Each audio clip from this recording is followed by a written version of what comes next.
Every winter, parts of our countries are disappeared behind curtains of smoke. We check pollution levels on our phones. The numbers start turning red. We put on masks. We point fingers on someone. And then life goes on. But while we are sitting and arguing about the smoke that is released, something else is quietly growing away from what we can see, the waste which we discard and we never see it again. It goes beyond the range of what we choose to see. These can seem like two different problems of two different worlds, or so I thought. I grew up like most people, believing waste was the end of the story. We use something, throw it away, and someone else deals with it. That's the system, right? Which is normal. And it's also fair. When something leaves our hands, it also leaves attention.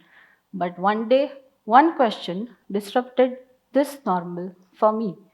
Where is away when we throw something away? While it may sound like a cool destination, but there is no away.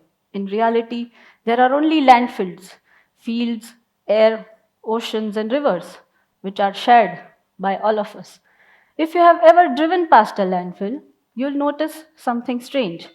That pile stinks, first of all. There are mountains and mountains of waste. The birds are circling overhead. There are trucks driving every few minutes. There are people segregating these waste.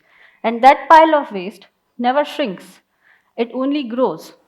If you go near that landfill and you start to analyze, you'll see something. Well, we have a miniature version of that pile here with us. Let us explore it. A plastic spoon, which is used for just 5 minutes. A takeaway container, used for just 10 to 15 minutes. A quick commerce bag, which is just still manageable. A plastic soda glass with a plastic straw that is used for just 2 to 3 minutes.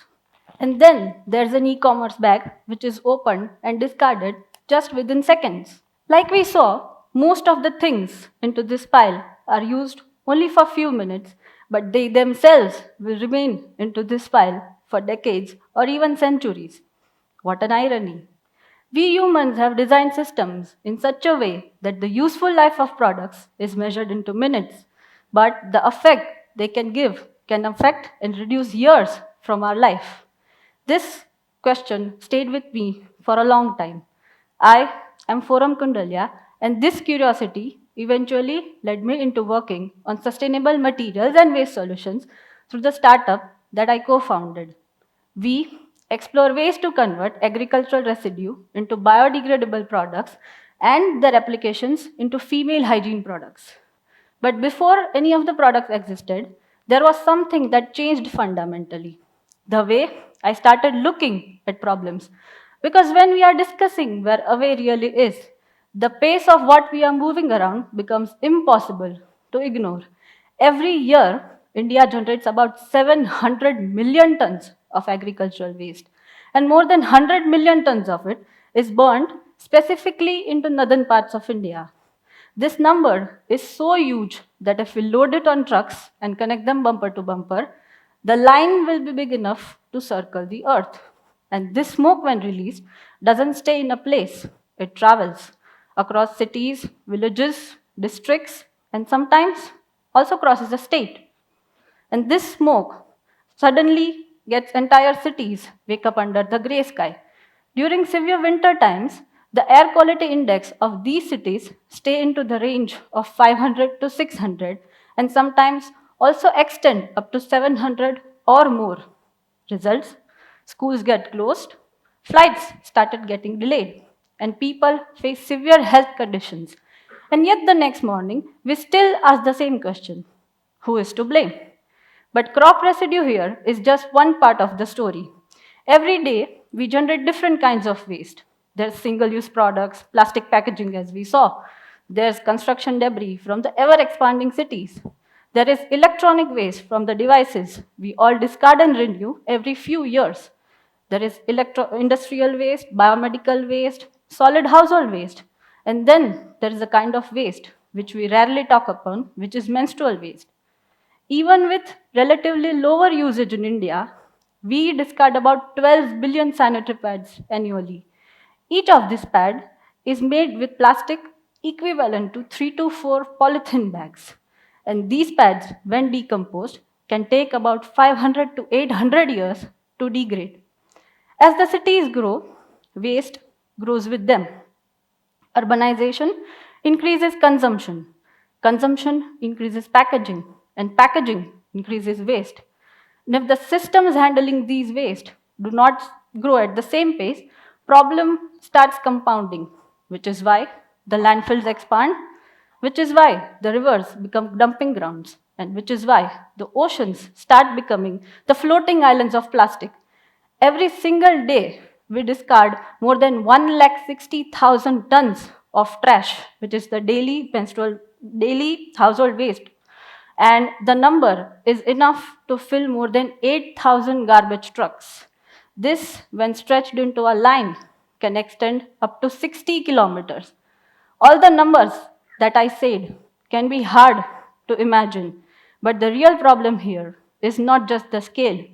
Real problem is that we tend to forget it just right after it leaves our attention, and that changes the responsibility from the system to us.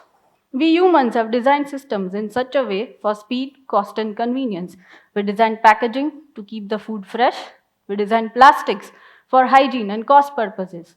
And we design delivery systems so that we can get anything to us within minutes, like all the quick commerce apps are doing so. But every innovation solved a problem for us, and every solution generated a different kind of waste. And then we all act surprised when the nature sends us the bill. We treat it as if it belongs to somebody else and not us, right? But that ledger is shared between all of us. As the law of conservation of energy says, nothing truly disappears. It only changes forms, it transforms. Waste is something similar. It becomes someone else's soil, water, and earth, and it costs someone else's health. When we throw something away, waste doesn't vanish. It only changes forms and returns back to earth. Nature has one of the most fascinating things about handling resource problems. Forests and rivers do not produce garbage. Ecosystems having hundreds of organisms are not operating. They are operating without landfills. Why? Because everything becomes an input for something else.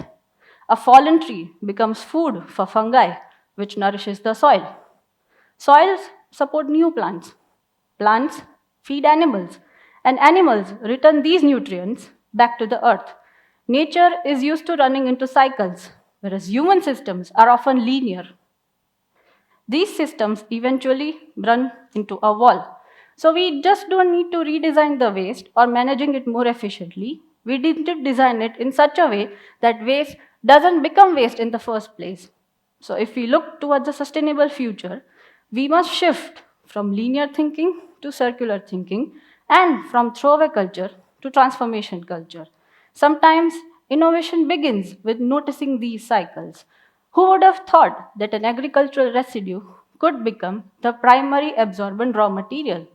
Moments like these change how you approach to questions. Because once we saw that one raw material is coming out of waste, we start thinking that what all we discard on an everyday basis could be reused again. There's organic waste, inorganic waste, crop waste, food waste. Materials almost that sit into landfills today can become tomorrow's raw materials.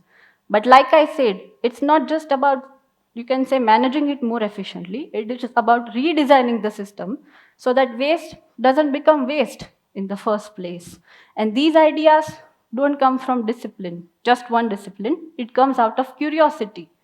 Life doesn't give us problems that come from one profession or degree. Life gives us problems that crosses boundaries. There's just one question, one step outside the familiarities, and one attempt to solve something that bothers you. Maybe it leads you nowhere, but maybe that can become your own Alexander Fleming movement, where he was trying to study the Staphylococcus bacteria and accidentally discovered penicillin, which is the world's first antibiotic. And that, ladies and gentlemen, also won him Nobel Prize in the year 1945. So it is not about if it is possible, It is about whether we are willing to support newer materials that are, you can say, discovered by researchers, you can say startups, happening so. And finally, the last shift I want you to leave you with is about ownership. Stop treating waste as someone else's bill. When we throw something away, we are not done dealing with it. We are simply relocating the cost. And that comes with accountability when we accept that as truth. So the next time you throw something away, you pause for a moment and ask yourself a question. Am I a part of disconnected system or a connected solution? Because the choices we make every day kind of define the culture we want to live with.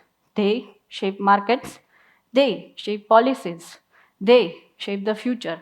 Imagine a world where we design products that already has the second life planned. The plastic becomes compost, materials are reused instead of just dumped. And then there is waste, which is not just a burden for us, but it is waiting to be redesigned into something else. As someone having a startup, I'm used to putting an ask along with my pitches. But this ask is different here. This ask is not for an investment. The ask is not for attention. The ask is for awareness. To be little more conscious about what and how we use, to reduce what we don't need, to reuse what we can, and then to recycle waste or just segregate the waste in a way that will help those who handle it on the daily basis for the purpose of recycling. The future of sustainability isn't into billion-dollar technologies. It is into something much simpler. Sometimes it is into what we choose to throw away, because just out of sight is never out of the world. Thank you.